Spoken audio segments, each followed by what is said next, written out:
नमस्कार, कैसे हैं आप सब लोग? उम्मीद है आप सब बहुत अच्छे होंगे, तैयारी कर रहे होंगे, बस थोड़े परेशान ज़रूर होंगे। कुछ लोग बहुत परेशान होंगे जिन्होंने मैसेज भी करे कि दीदी बहुत परेशान है हम लोग, बहुत डर लग रहा है। कुछ कह रहे हैं कि दीदी हमारे अभी इतने क्वेश्चन्स ही आ रहे हैं या फिर मैथ्स में इतने क्वेश्चन्स हैं, जीएस में दिक्कत आ रही है। तो हम सारी चीज़ों पे बात करेंगे। लास्ट जो 20 डेज़ हैं उसकी स्ट्रैटेजी क्या रखनी चाहिए आप लोगों की। जितने भी सवाल मैंने पढ़े हैं उन सब के आंसर सब करेंगे। तो सबसे पहले समझ लो कि जिन लोगों को डर लग रहा है, तो एक चीज समझो कि डर उनको लगता है जो सीरियस होकर तैयारी करते हैं। जो भी कंपटीशन की तैयारी अगर सीरियस होकर कर रहे हैं तो उन सबको डर लग रहा होगा। अगर किसी को डर नहीं लग रहा होगा तो वो मौज मस्ती में एग्जाम देना है, बस उन्हें देखना है कि कैसा एग्जाम है। सीरियस होकर वो तैयारी नहीं कर रहे होंगे। अपवादों को छोड़ दिया जाए, कुछ अपवाद हमेशा होते हैं, ठीक है, पर जो हम बात कर रहे हैं वो जनरल 99% जो सीरियस लोग होंगे उनको डर लगेगा ही लगेगा, ठीक है। तो डर को समझ लो, बस किसी को थोड़ा ज्यादा लग रहा है, किसी को थोड़ा कम लग रहा है, पर डर सबको लग रहा है। दूसरी चीज, मन में डाउट आ रहा है कि होगा कि नहीं होगा, पता नहीं क्या। तैयारी किसी भी स्तर की हो, डर, ये डाउट वाला जो है ये भी हमेशा रहता है। डर भी रहता है, डाउट भी रहता है, होगा कि नहीं होगा। एक और चीज आप लोग महसूस कर रहे होंगे कि अगर थोड़ा सा टाइम और मिल जाता हम बहुत अच्छी तैयारी कर लेते। अगर मेरा तो अभी इतना सिलेबस बच रहा है, अभी ये चीजें बच रही हैं, 5 साल भी अगर मिल जाएंगे ना तब भी कुछ ना कुछ चीजें बची रह जाएंगी। ये चीज हम अपने अनुभव से कह रहे हैं, क्योंकि हम सब को लगता है जैसे उस टाइम ये एग्जाम आपका होने वाला था, है ना, उस टाइम लग रहा था कि थोड़ा समय मिल जाए। काफी लोग कह रहे थे मार्च में हो जाए, मार्च में हो गया, बिल्कुल आधे मार्च में आ गया। तब भी तैयारी में कहीं ना कहीं, क्योंकि ये हमेशा होता है, हर एग्जाम के साथ होता है, 100% चीजें कंप्लीट हो जाए ऐसा कभी नहीं होता है। तो इसके चक्कर में मत पड़िए, सिलेक्शन आप में से ही होगा, बस आपको समझनी है कुछ चीजें। देखिए, कुछ लोगों का जिनका जो है सिलेबस 80% भी कंप्लीट है, और अगर उन्होंने सही से मजबूत दिमाग से अगर उस दिन, जिस दिन आपका एग्जाम होने वाला है, उस दिन मजबूती दिखा दी तो उनका सिलेक्शन हो जाएगा। मैंने कई बार दोहराई ये चीजें कि अगर कुछ लोग जिनकी तैयारी बहुत अच्छी है, जिनके हाथ पांव फूल जाएंगे, कुछ क्वेश्चंस पे वो अटक जाएंगे, 2-4 क्वेश्चन अगर उनके हिस्से पहले ही मुश्किल आ गए तो उनकी लय बिगड़ जाती है और वो सिलेक्शन नहीं ले पाते। तो बहुत सारी चीजें होंगी। कुछ एक तो आप भी देखेंगे आपके आसपास कुछ लोग होते हैं जो पढ़ने में बड़े इंटेलिजेंट है, और जो है एग्जाम में सिलेक्शन नहीं हो रहा है क्योंकि वो लोग वहां जाकर नर्वस हो जाते हैं।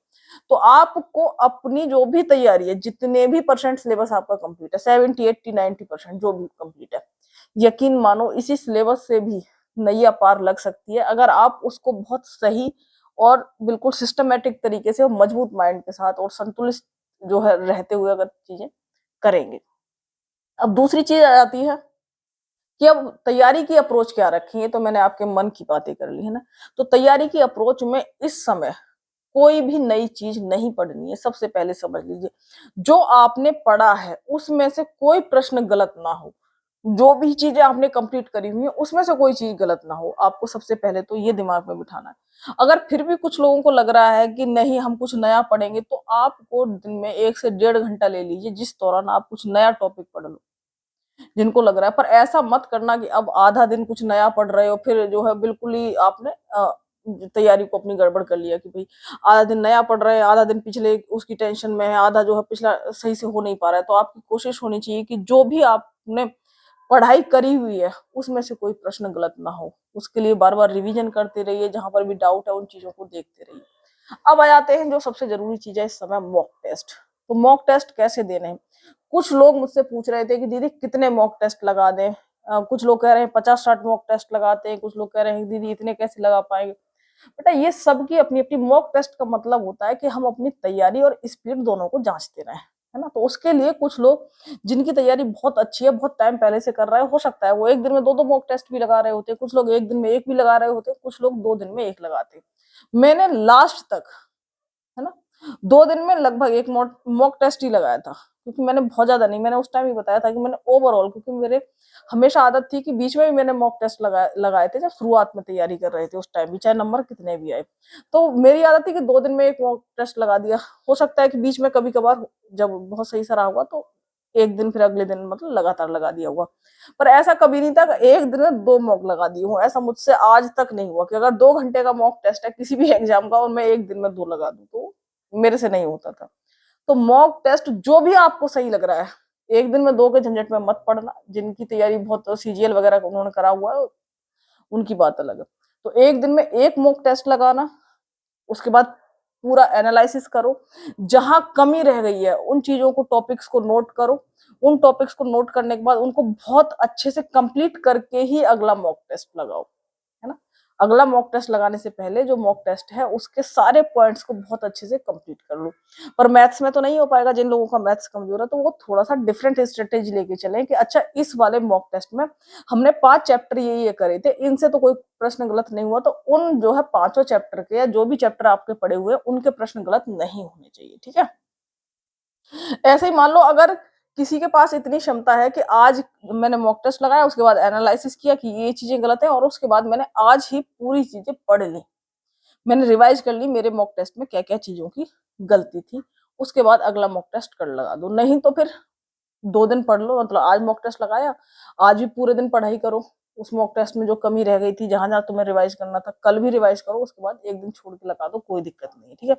और रही बात स्पीड की लेकर के, जो कुछ लोग परेशान है, तो स्पीड बेटा ऐसे ही आएगी अगर आप बहुत ज्यादा सोच रहे हैं, सोच विचार कर रहे हैं। मैंने बताया था कि जिसको अलग अलग तरीके की अगर कोई दिक्कत आ रही है तो उसका सबसे जो बढ़िया तरीका यही होता है कि जहां जिस पॉइंट पर कमी आ रही है उस कमी को देखो कि ये कमी है तो क्यों आ रही है ये कमी। तो आप जब आप उसमें थोड़ा सा छानबीन खुद ही करें, बहुत ज्यादा नहीं, थोड़े से भी अगर खुले दिमाग से उसमें छानबीन करेंगे तो आप समझ पाएंगे कि अच्छा ये कमी आ रही है, तो आपके अंदर से खुद जो है जवाब दिया जाता है कि इस कमी को दूर कैसे किया जा सकता है। तो उन पॉइंट्स को, जिसके पॉइंट्स अगर मेरे से नहीं कवर हुए हैं, तो उन पॉइंट्स पर तुम खुद सोचो। एनालिसिस का मतलब होता है कि कोई भी चीज जिसकी डिटेल में, मतलब जैसे कहते हैं ना कि अगर कोई मरीज है तो किसी को सिम्टम्स देख करके दवाई नहीं देनी है, उसकी वजह देखो कि ये सिम्टम्स आ क्यों रहे हैं, किस वजह से ये दिक्कत आ रही है ना। तो उस चीज को पता लगाना, तो ऐसे ही आप इसमें भी पता लगा सकते हैं। और सबसे जरूरी चीज इस टाइम जो ध्यान रखना है आपको कि दूसरों से तुलना मत करना। सबका अपना पोटेंशियल होता है, सबकी अपनी जो है तरीके होते हैं किसी भी चीज से जो हैंडल करने के या किसी भी लड़ाई को लड़ने के, ठीक है। तो दूसरों से मत तुलना करना कि वो कितना है, क्योंकि तुम अगर मान लो तुम्हारी कुछ भी क्षमता है, तुम्हारे अगर अभी 100 क्वेश्चन जो है सॉल्व हो रहे हैं और दूसरे के 130 या 40 हो रहे हैं, तुम उसको देखते रहोगे, डिमोटिवेट ही हो जाओगे, उससे कोई फर्क नहीं पड़ता। हो सकता है एग्जाम वाले दिन उसके साथ कुछ गड़बड़ हो जाए, वो ना कर पाए, और तुम्हारे जो 100 क्वेश्चन सही हो रहे थे और तुमने उस दिन थोड़ा दिमाग ढंग से लगा लिया, तुम जो है 115 तक भी पहुंच गए और पेपर का वो था कि 110 पर कट ऑफ चली गई, तो कुछ भी हो सकता है वहां पर, ठीक है। सबसे ज्यादा दिक्कत होती है जब आप हिम्मत हार जाते हैं। मैंने आपको अपना इसका भी अनुभव बताया था, कोई भी गारंटी नहीं लेता। मैंने जब अपना इसका एग्जाम कंप्लीट हुआ था मेरा, जब एग्जाम सेंटर से हम आए थे, उस समय मतलब मेरे अंदर इतनी घबराहट और इतनी बेचैनी थी, क्योंकि मुझे सच में नहीं पता था, क्योंकि मैंने कुछ एक क्वेश्चंस पे ज्यादा टाइम लगा दिया था, तो इस वजह से मेरा टाइमिंग थोड़ी गड़बड़ हो गई। और जब मैंने पेपर खत्म किया तो मुझे ऐसा लग रहा था कि अगर मेरे 100 पार हो गए तब भी सिलेक्शन हो जाएगा, क्योंकि मुझे खुद बाहर आके याद नहीं आ रहा था कि मतलब कैसा गया। मेरे दोस्तों ने पूछा कैसा गया, तो मैंने कहा मुझे नहीं पता कैसा गया एग्जाम, है ना। तो मुझे बड़ी टेंशन थी, क्योंकि मैंने वो मुझे दिमाग में आ रहा था कि यार इसके चक्कर में मैंने और एग्जाम्स वो कर दिए। पर जब आंसर की आई तो पता चला कि नहीं, मतलब बढ़िया मार्क्स थे। तो हमें खुद नहीं पता चलता कि कब वो क्या चीजें हो जाए। बस सबसे जरूरी चीज होती है कि तुम वहां पर हिम्मत मत हारना। और वहां पर हिम्मत नहीं हारने का मतलब है कि तुम अगर यहाँ रोज हारोगे तो ऐसा नहीं होने का वहां जाके हार जाओगे। जब भी मॉक टेस्ट लगाओ उस टाइम बिल्कुल एग्जाम की तरह कोशिश करो कि अगर क्वेश्चन हार्ड आ रहे हैं तो दिमाग में तुम्हारे आना चाहिए कि अच्छा मुझे इस क्वेश्चन से बच के निकलना है, इस पर टाइम वेस्ट नहीं करना है ना। तो अपना जो प्लान है वो बनाओ कि आप एग्जाम को किस तरीके से, हर एक जो भी एग्जाम आपने दिया उसका लिखो कि इसमें मैंने इस क्वेश्चन पे ज्यादा टाइम लगा दिया, या फिर मैंने ये स्ट्रेटेजी अपनाई थी कि मतलब पहला तरीका कुछ लोगों को बताया जाता है कि जो नहीं आ रहा है उसे छोड़ दो, अगले क्वेश्चन पे चले जाओ, ये जो नहीं आ रहा है इसे छोड़ दो, अगले पे चले जाओ। पर ये इतना आसान नहीं होता। हमें कई बार लगता है हमने क्वेश्चन पढ़ा, अरे नहीं आता, हम छोड़ देते हैं उसे, हमने छोड़ दिया। इस तरीके से लोग इतने क्वेश्चंस को छोड़ देते हैं कि वो दोबारा उन क्वेश्चंस को ढंग से पढ़ नहीं पाते, क्योंकि तुमने एक बार पढ़ा फिर छोड़ दिया, पढ़ा फिर छोड़ दिया, तुम्हारा टाइम वेस्ट हो गया। तो तुम्हें समझना पड़ेगा कि तुम सही सही कि जिस क्वेश्चन को छोड़ना है उसी को छोड़ो। ऐसा ना हो कि तुमने एकदम से अच्छा ये भी छोड़ दिया, ये भी, जो आसानी से बिल्कुल ही हलवा है वो ही करते जा रहे हो, दोबारा तुम उन क्वेश्चंस पे आ ही नहीं पा रहे। कई बार होता है कि जब हम हर एक क्वेश्चन को करने के चक्कर में रहते हैं तो कई बार कुछ क्वेश्चंस पे इतने अटक जाते हैं कि वहां अटके ही पड़े। तो ये आपको प्रैक्टिस के जरिए हर प्रैक्टिस सेट से सीखना है, क्योंकि ये गलतियां आप कर रहे होंगे। इन्हीं गलतियों को सुधारने के लिए हम प्रैक्टिस सेट का मतलब मेरा मॉक टेस्ट से यानी फुल लेंथ का जो टेस्ट होता है उससे है, ठीक है। तो हमें सीखनी होती है, ये इसलिए ही करे जाते हैं जो मॉक टेस्ट लगाए जाते हैं, ताकि हम अपनी गलतियां सुधार सकें। आप गलतियां कर रहे होंगे तो आप ये मत सोचें कि अरे मुझसे तो ये दिक्कत हो रही है, ये दिक्कतें हैं उसी के लिए हम कर रहे हैं, नहीं तो सीधा पेपर ना देते। ये बीच में इतने सारे तामझाम करने की क्या जरूरत है। ये सारा तामझाम इसलिए है ताकि हम जो मेन एग्जाम है वहां गलती ना करें, उन गलतियों को हम पहले सीखें और सुधार कर लें उनमें, ठीक है। तो इन चीजों को आपको ध्यान में रखना है, और दूसरों से तुलना के चक्कर में नहीं पड़ना, और सोशल मीडिया से थोड़ा बचे रहना। इन रील्स वील्स के चक्कर में अभी मत रहना, बहुत ज्यादा टाइम वेस्ट मत करना।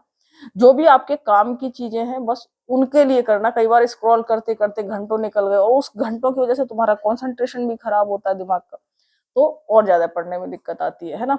कुछ लोग रनिंग को लेकर पूछ रहे थे कि रनिंग करें ना करें, वो आप पे डिपेंड करता है। अगर आपकी तैयारी बहुत अच्छी है और आपको लग रहा है कि रनिंग का मामला गड़बड़ा सकता है, तो आप हल्की फुल्की रनिंग करते रहिए। इतना मत करिए कि पूरे दिन आप सोते रहें। अगर आपको लग रहा है कि मतलब आपका वेट सही है और रनिंग इतनी हार्ड नहीं है, तो आप बस पढ़ाई पर फोकस करिए। जब आपका एग्जाम हो जाएगा उसके बाद पूरी तरीके से जो है फिजिकल को दीजिए, दोनों दोनों टाइम फिजिकल दीजिए। पूरा पूरा दिन जो भी कर सकते हो, जितना कर सकते हो उतना करते रहिए, 2 टाइम कर लीजिए, है ना।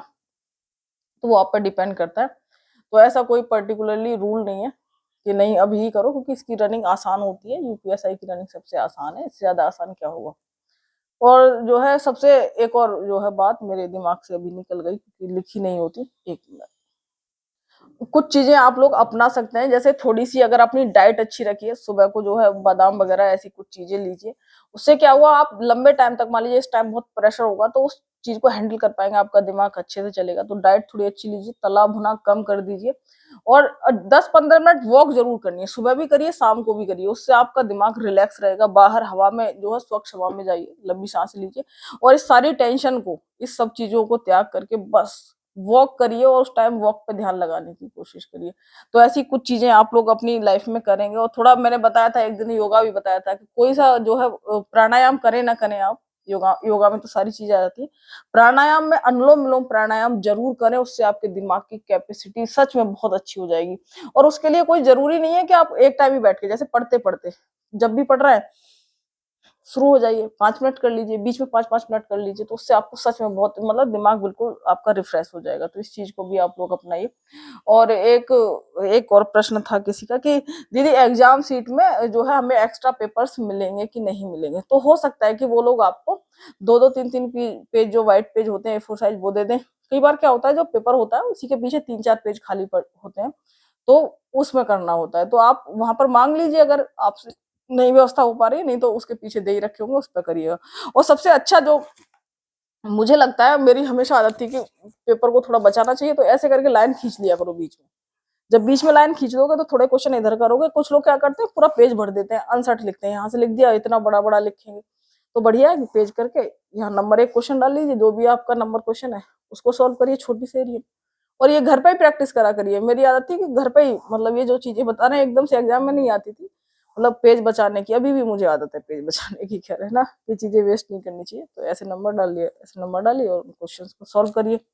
तो ये कुछ चीजें मैंने आपको बताई है, इनको फॉलो करिए, डेफिनेटली आपको बहुत मदद मिलेगी। और आप सभी को बहुत सारी शुभकामनाएं कि आप लोग जो सिलेक्ट हों और अच्छे से आपकी जो लाइफ है वो जिए आप लोग। जरूरी नहीं है, इसमें नहीं हुआ तो ज्यादा हार मत माना, कुछ ना कुछ हो जाता है जिंदगी में, ठीक है। तो चलिए, खैर, थैंक यू सो मच।